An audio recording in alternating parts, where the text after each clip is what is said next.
இவன் மூஞ்சில ஏன்டா முழிச்சோம், இன்னைக்கு நாள் பூரா விளங்காதுன்னு என்னைக்காவது யோசிச்சிருக்கீங்களா? அப்படி யோசிச்சிருந்தீங்கன்னா இந்த கதை உங்களுக்காக தான். ஒரு ஊரில் ஒரு ராஜா தினமும் சூரியனை பார்த்து கும்பிட்டு தான் தன்னுடைய வேலையை ஆரம்பிப்பார்.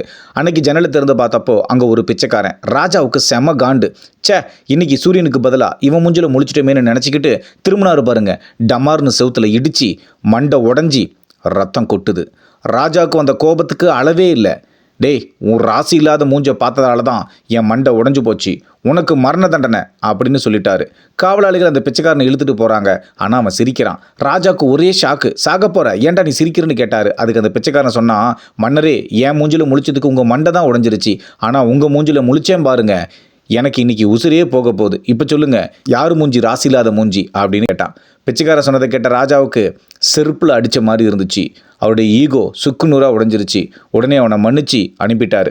இதே மாதிரி தாங்க நம்ம ரியல் லைஃப்லையும் அவங்கக்கிட்ட 1000 குறைகள் இருக்கும்.